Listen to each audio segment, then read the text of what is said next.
Good afternoon, everyone. This is Jared Rand, and welcome to the Global Guided Meditation Call for Monday, February 5, 2024. A little after 3:15 p.m. Eastern. We'll be having a TFCC Time for Change call this Wednesday around 9 p.m. Eastern.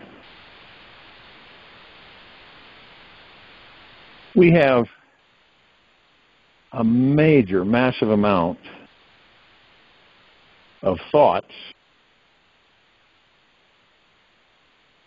flying through our minds every day to the tune of roughly 60,000 plus a day, every 24 hours. No wonder we may get lost living up in our heads and have a hard time keeping track of it all. So we look at our minds as highly activated thinking machines. And it's always presenting us these creative gifts. We can do whatever we wish with these thoughts.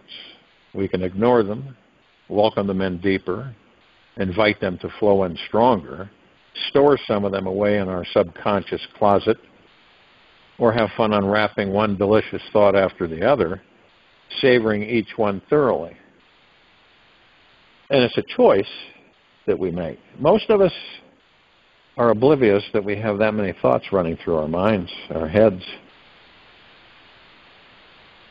Now, the thought that places you in complete power of your life is the one to dwell deeply.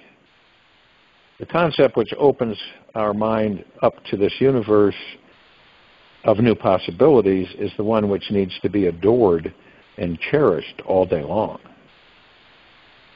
The thought which ignites the most awesome creative force inside us is best to be held permanently sacred and true. Now, if we wish to manifest the most outrageous success in our lives, is to meditate upon perhaps one of the most enlightening and empowering thoughts that will ever be tossed across the creative canvas of the mind.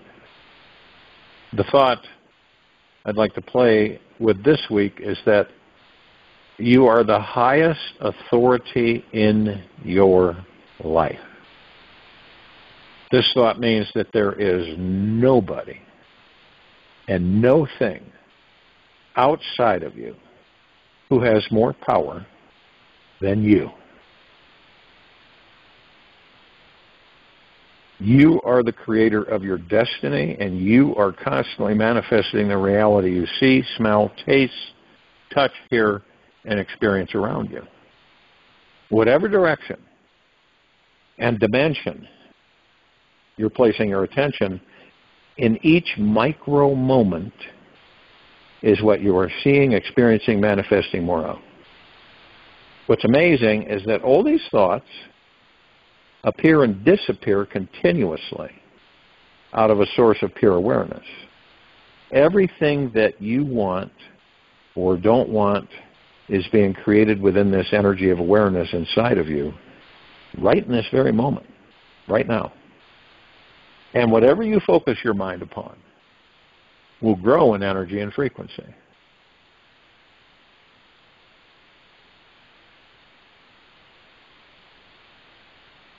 We have this, let's just say, a big table.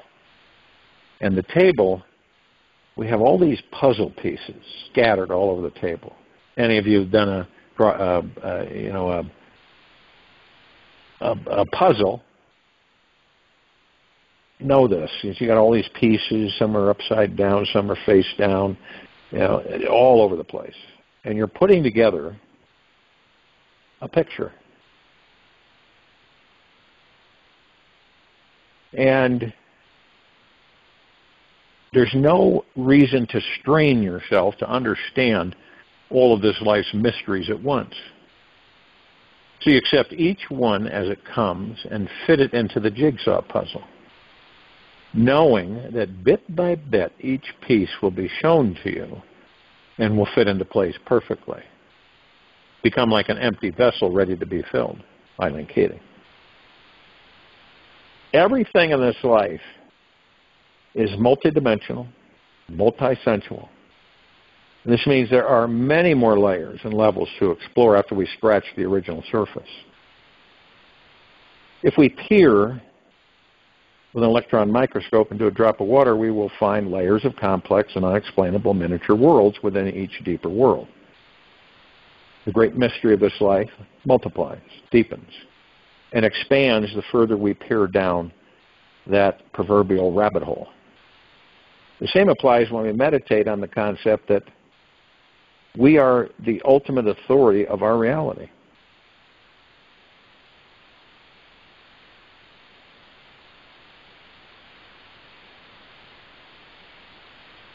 And we look at how this applies to our life.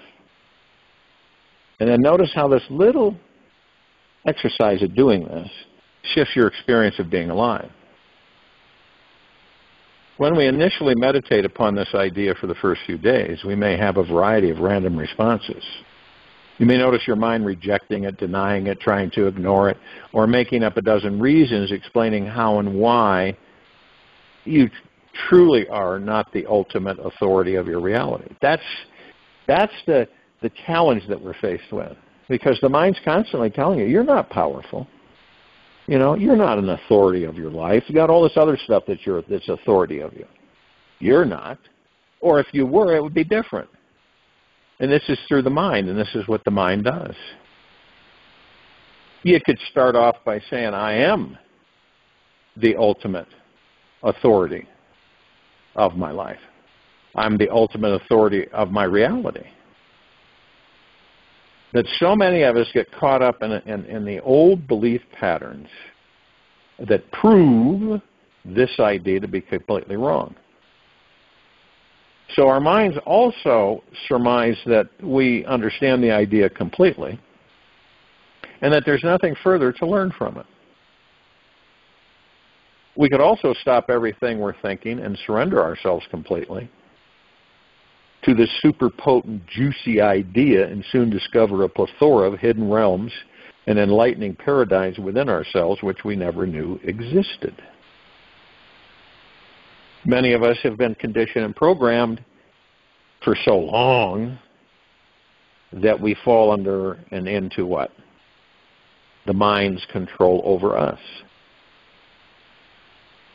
You ever had those conversations with yourself? Or feeling, I should say, so mostly like a feeling, where you may say that you're the ultimate authority of your reality, and then things come in, you know, where you start having doubt, and, oh, this is silly, and no, there's no way, there's too many variables. So whenever something extremely powerful is introduced into our lives, it tends to disrupt the normalcy we previously had. And we may unconsciously tend to avoid it. It's to be aware enough to be careful of avoiding this concept on any level, because it will place your life on the lower back burner. Or worse, drop it into the bottom of the barrel. So whenever we start thinking that we already know everything there is to know about a particular subject, we believe it's a dead idea, and then we relate to that deadened energy within ourselves. There is always something to learn and master. Even the greatest artists work harder to reach a higher state of perfection. And we begin to understand that I am the master of all things. Doesn't mean you know of all things inside and out. That's where we experience and learn on a continual basis. And then people will say, how do you know that we are the authority of our existence? How do we know that? Where's your proof? You know, anybody can say that. So when you look at atoms, electrons, quarks, etc., the basic structure of existence, exists for us only when we are looking at them, see? So whatever you're looking at comes alive. When you turn away, it disappears. And this is really difficult for a lot of people to comprehend. But if you look at any form of testing done in quantum physics, you'll see it as plain as day. It comes out right in your face. And then you start to correlate and understand that, so this is the power that I am. Now, if you've been convinced several lifetimes that you are not the power, not the master and commander, that other things, circumstances and stuff. And what's funny about that is that we manifest those as well.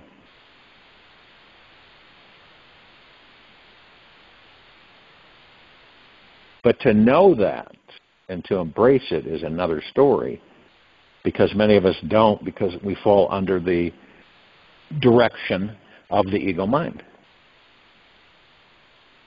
So if you don't continually give energy to what it is you're focused on, it will disappear. As if it didn't exist, only when you created it.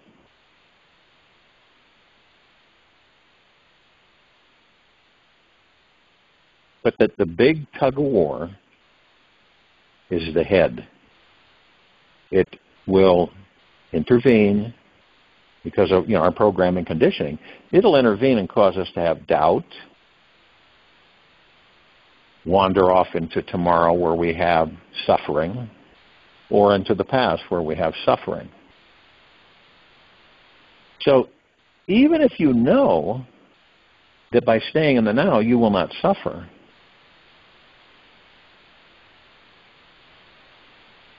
and you wander off into tomorrow or yesterday and you suffer, you would believe that would be enough motivation to practice being in the now as much as possible. We're always conditioned, we have been conditioned to be doing. And if we don't do, what happens? We suffer. We start feeling guilty, diminished, questioning, arguing with ourselves, and not feeling good because we're into tomorrow. And we know that tomorrow doesn't exist because it's not here. And yesterday's gone and it's not coming back.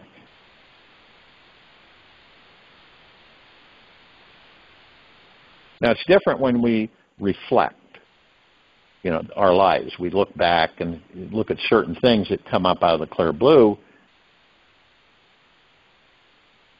to give us room to contemplate. Obviously, if you did something in the past that didn't work out, and then in the now you're presented with something very similar. So you reflect back on the past and you go, I did that, and I did it this way, and it didn't work out. Now what's facing me right now is something very similar. And so I'm not going to do the same thing I did before. Or you might just, after embracing it, dismiss it. We get thoughts that come in that we will embrace and manifest them into reality. Everything around us is pure, unadulterated energy. We're energy. We're surrounded by energy. It's supremely powerful. So you imagine that you're actually walking around, sleeping, sitting, whatever, in an ocean of pure energy.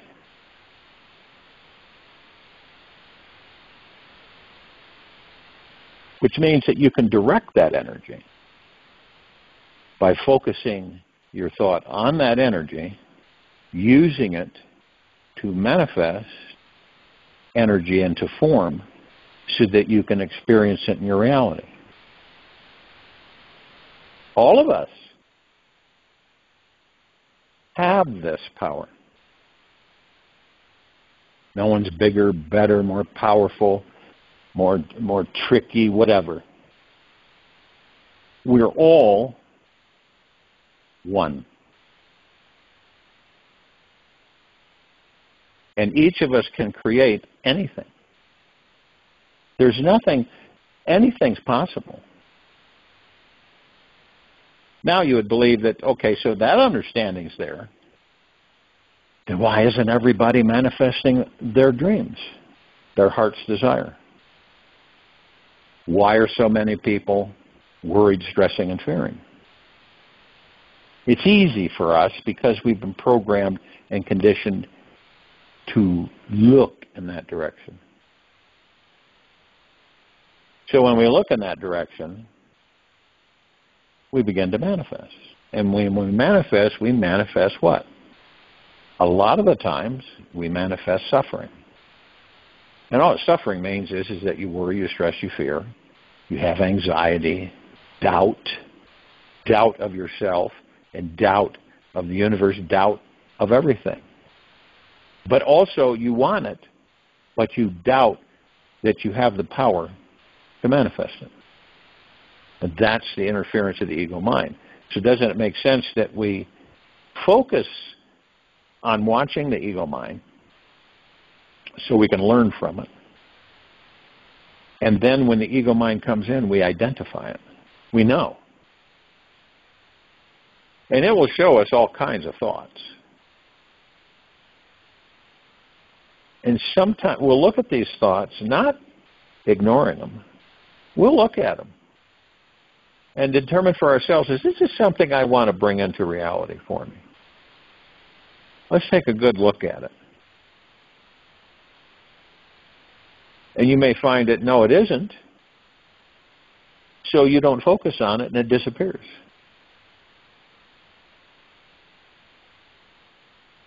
And we have this ability. Now think about how ironic this is. Most of us are suffering, living in yesterday and tomorrow, when all along we all have the power to focus on what we want and to get it and to have it. It could be wonderful health for yourself. That could be your thought. That could be something that you focus on a lot. Now, you ask yourself, how am I focusing on this? Am I worried, stressing, and fearing all the time? Now, see, when you do that with the body, and if you do it enough, you're going to manifest things with the body. Now, if you look at it from the standpoint of saying that your body is getting healthier every day, and not just superficially, but deep within through the heart-mind, it's going to get better every day. And it's not like you're having expectations or attachments to it. You just know in your heart-mind that you're getting better. Now, you have the ego mind that comes in and constantly is going to tell you, well, what about this and what about that? What if this happens? What are you going to do? Do you really know what's happening with your body? You better go to the doctor and find out. Could save your life. You see how the interplay is? You see how the interaction is? And now imagine if you don't identify your ego mind and know what it is, even though it's an illusion, right? And it's there to teach us. And if you're not aware of any of that, and you're in the mire, then you're going to manifest in most cases what you don't want.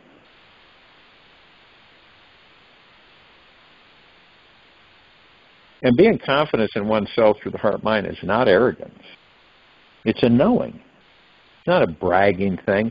You just feel it and know it. One might say, well, you're still going to be challenged. Oh, absolutely. But when you're challenged, you know. He says, this is the ego mind. Now let's take a look at why the ego mind's bringing this in.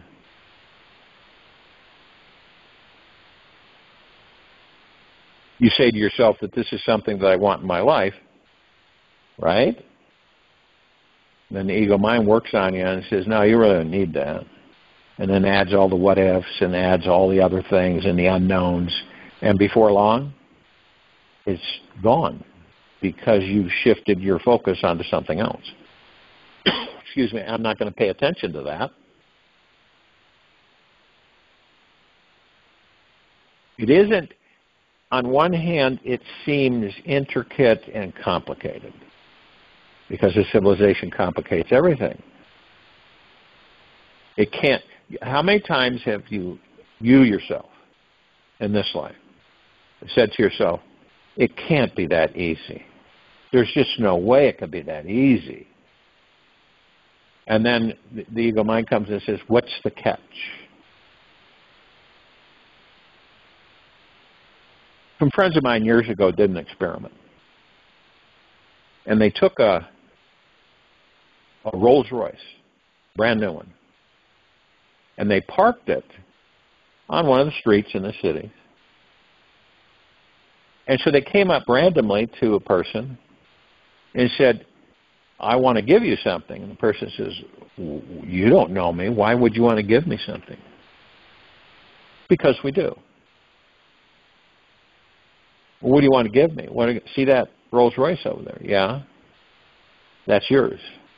Here's the pink slip. Taxes are paid, everything. Brand new.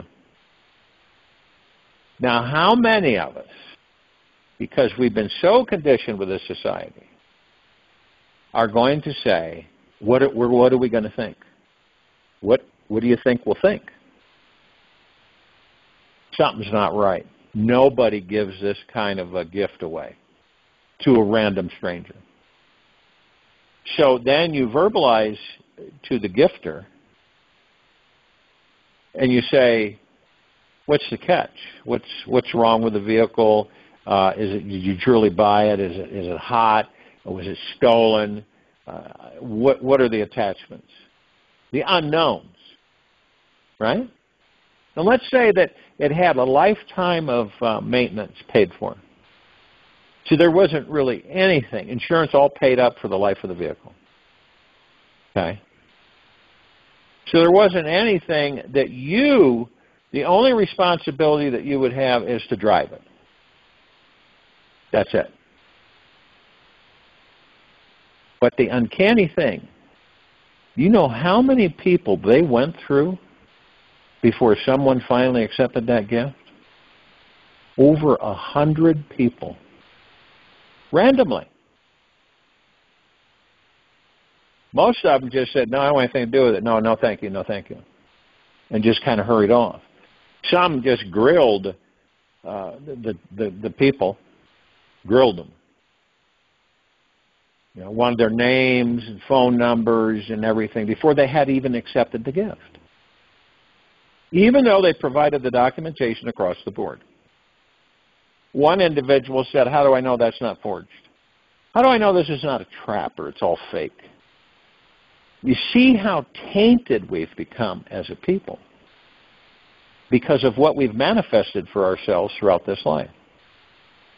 The crooks and the creeps and the robbers and the dishonesty, the manipulation, the deception. And all of us have experienced that more than once. So we're like always on guard when something freely is offered with no catch. So this is how we move ourselves into a life that we don't like. This is how we do it. Nothing can be that good that someone would want to do for me. Do you feel uncomfortable when someone does something for you, or do you feel that what are they going to want in return? Nobody just does this for me without wanting something in return. And then they come back and say, no, I don't. I'm doing this because I want to do it. To help you. Put a smile on your face. Biggest reward that we receive from helping others is the smile that they give us. They give us a smile, and we know it's genuine. So we have all of these little, they're like little red flags that are really, really tiny. And if we don't look close enough, we miss them. And most of the time, it is the ego mind, and then we have the guilt and the worry and not sure. And we convince ourselves to not accept that gift. Something really pure, simple, unobstructed, free-flowing.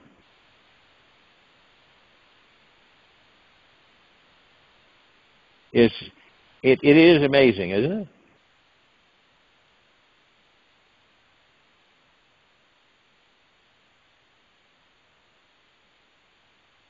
And even though we are the ultimate authority of our lives and our futures, because we're the only ones that create them. No one creates them for us, nor did they ever.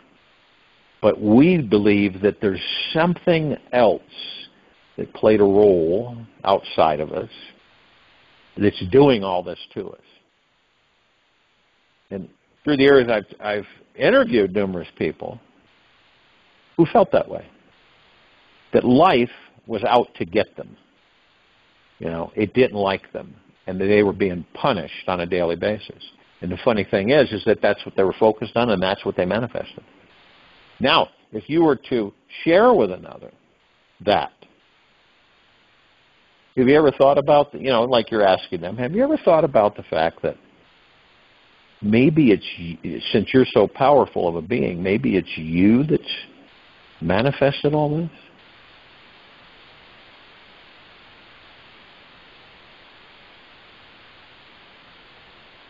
We do think, at times we will say, I've got to do this, take care of these things. And because the ego mind guides us into view things that can talk us out of it or cause us not to act upon it. And then it all blows up because we did not take that step. And then we don't understand why it all blew up and why it's so rotten and ridiculous. It's because we didn't take that step. And no one's going to take it for us.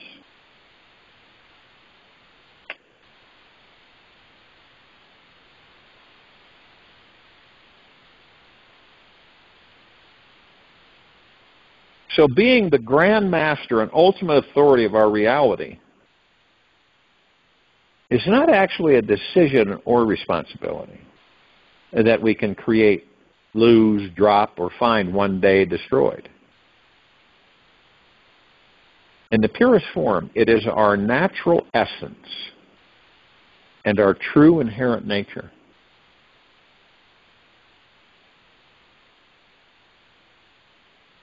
Now, when we approach the concept trying to acquire it as if it were an idea that could be kept safe like a secret treasure, then that means one day we will feel that we lost it.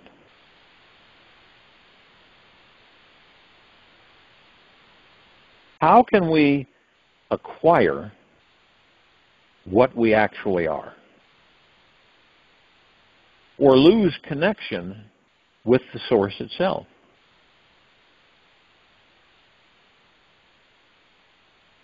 We are not actually the sole doer here. Life is mastering itself, doing what it will through us. We can only forget and become ignorant of it by being distracted by more enticing living things of this amazing world. And we only need to remember that we are always the manifesting master of our reality and simply cannot be anything else. It's our essence.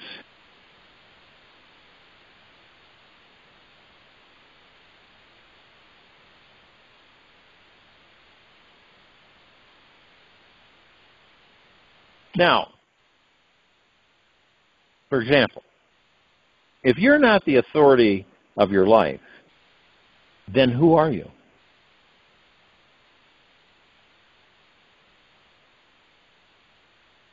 Another question that you can ask yourself, are you in love with yourself and your life?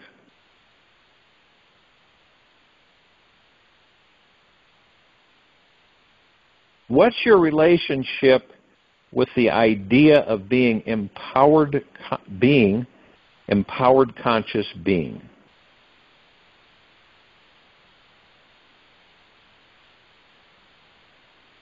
Now, what would happen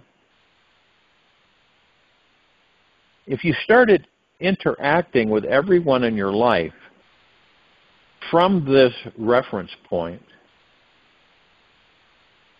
that you are a relaxed, self-appointed authority of your reality? A relaxed, self-appointed authority of your reality. Are you trying to control others in your relationships, attempting to prove to yourself and them that you're the authority? What would your life be like to be free from any kind of disbelief around being the absolute creator of your reality?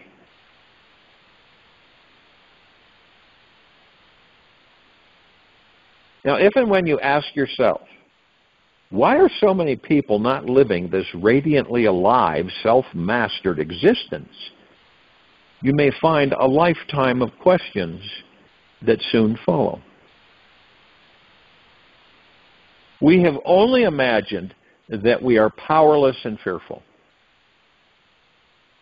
We believed in the fabrication of this lie because others we loved believed in it.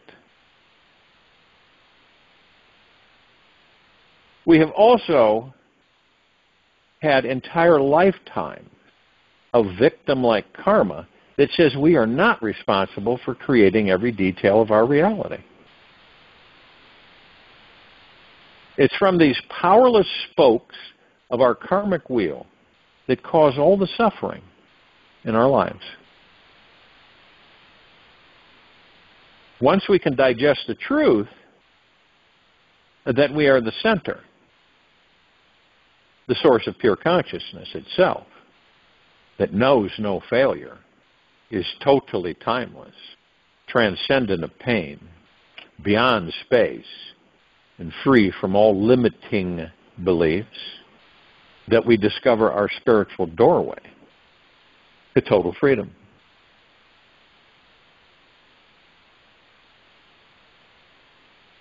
When we look at how our consciousness functions, we can see that it behaves much like the hub of a wheel from which our entire life radiates out from. And as we see with any wheel, if it has no center, the radius and circumference cannot exist.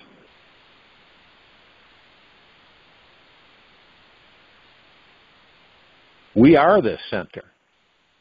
And so everything must stem from us.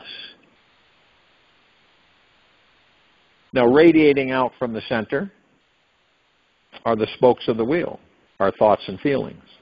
And the totality of the sphere represents our life. Now, if we were to step back from it all, we could see that the center is completely unmoving. And this is what holds the entire wheel together. While the circumference and spokes continually move, change, and spin, the center remains fixed at the core.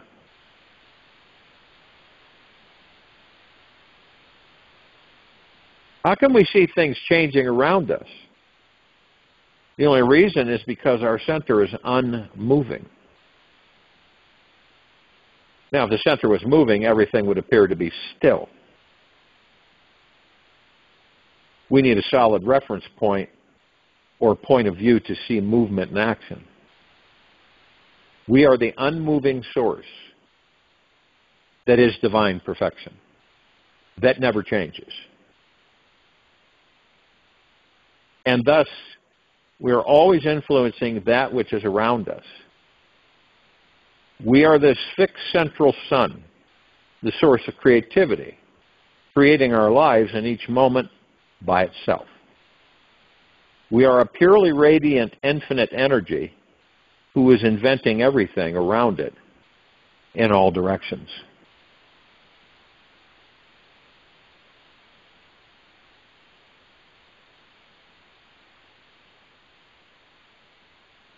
We were all of us, free before we were even born.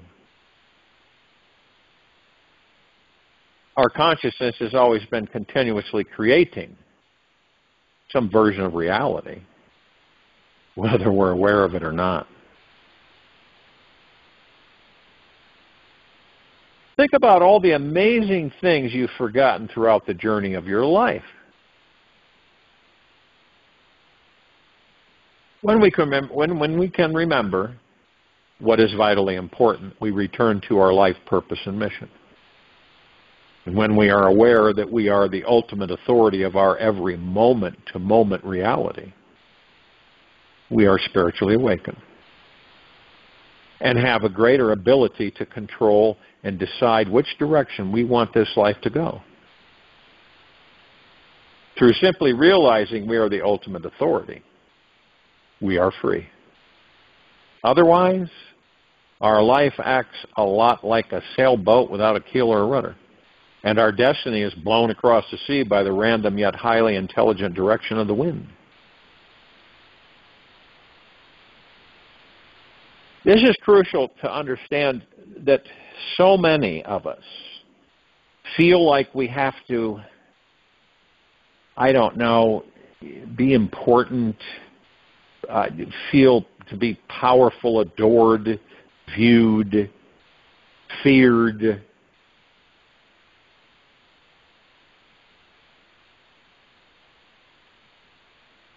But see, when we know, without a shadow of a doubt, through the heart-mind, that we are the ultimate authority of our reality, we don't have to prove it to anybody, and especially not to ourselves. And from this self-realized perspective, we understand that we cannot lose our power. We are already are the hub of the wheel, and nothing can take this away. You are the power. It isn't even debatable, no matter what the ego mind tries to convince you of. The core that is manifesting whatever you desire in your life. Never again can this be altered. And no longer are you enticed to play the victim, villain, hero, or unconscious saboteur in your relationships. Instead, you naturally become more of the self-realized creative genius who is co-designing your entire reality from a place of enthusiastic love, lightness, and joy.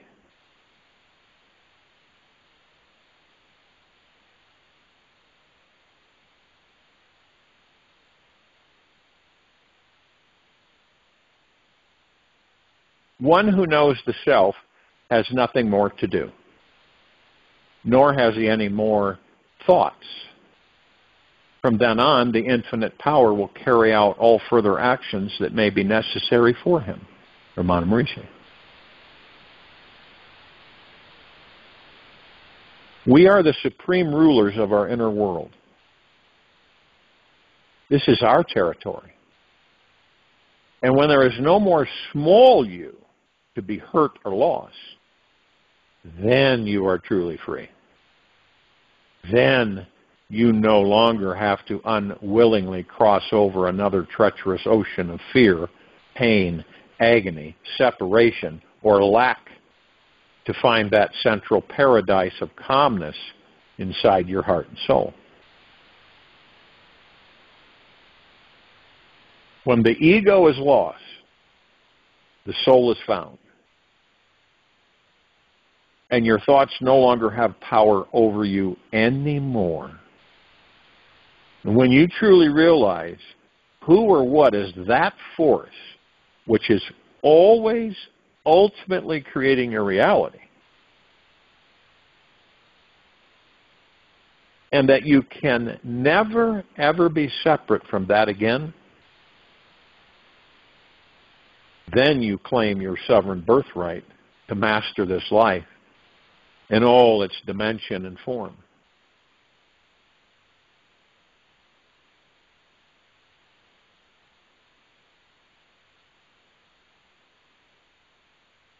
Running away from any problem only increases the distance from the solution.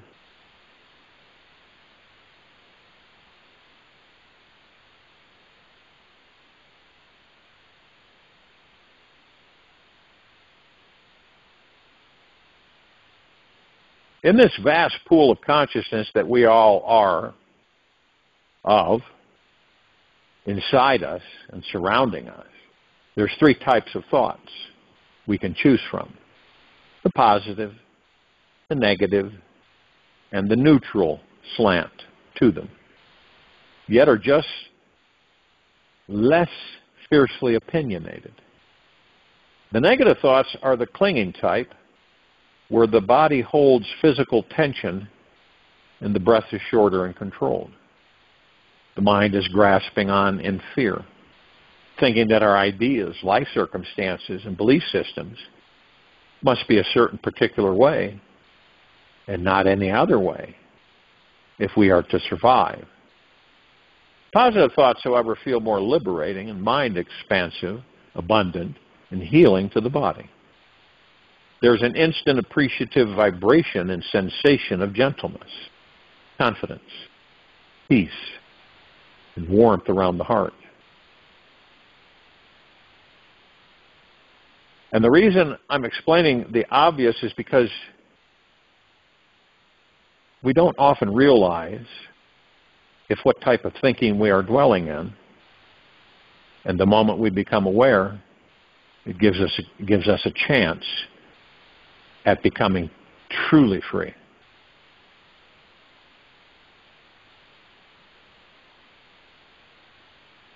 It's essential to all of us that we explore life outside our normal box of believing if we are ever to evolve.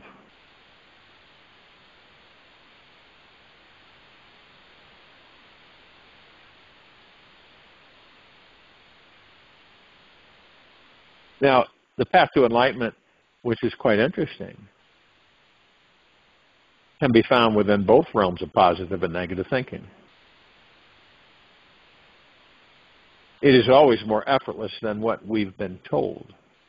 It's a natural byproduct and effect from living in a state of perpetual equanimity and neutrality with the mind. Therefore, we must choose to remove any spiritual enlightenment mask if we are ever to truly arrive. And the mask I'm referring to is the one that believes the super pure, holy, sacred beings are those who only have positive, loving thoughts coursing through their brains all day long. If positive thinking all day long was a necessity to become enlightened, it would be pretty hopeless for a majority of humanity to ever find real, true inner freedom.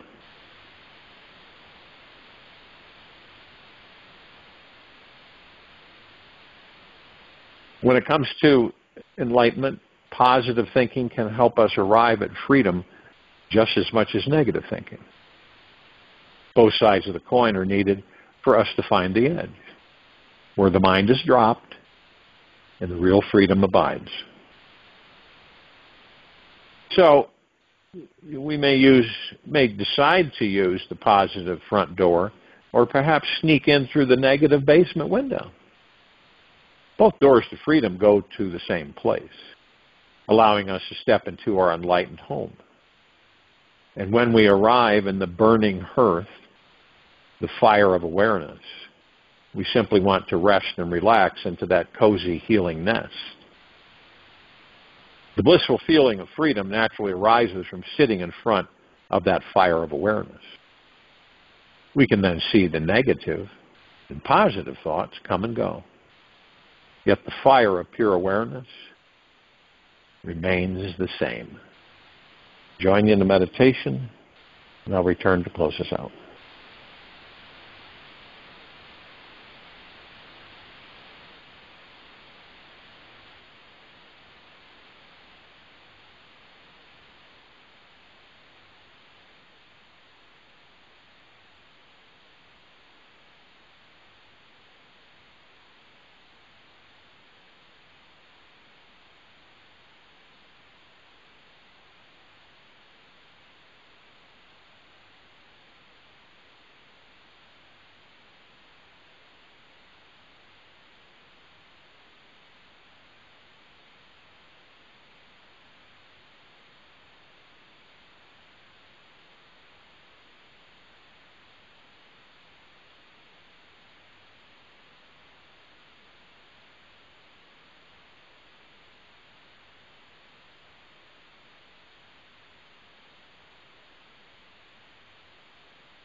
Take an easy and slow breath in through the nose,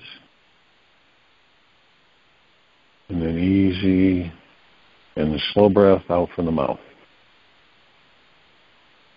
Be still. Being in love is not fighting, controlling, or trying to manipulate what is. When you're in love, you are in alignment with what is. This kind of love does not cling to anything or want to change anybody, including yourself. It embraces whatever shows up, no matter what the form. Living in this deep, eternal love, you feel free from all expectations, demands, and assumptions. You are naturally generous, infinitely patient, and effortlessly kind.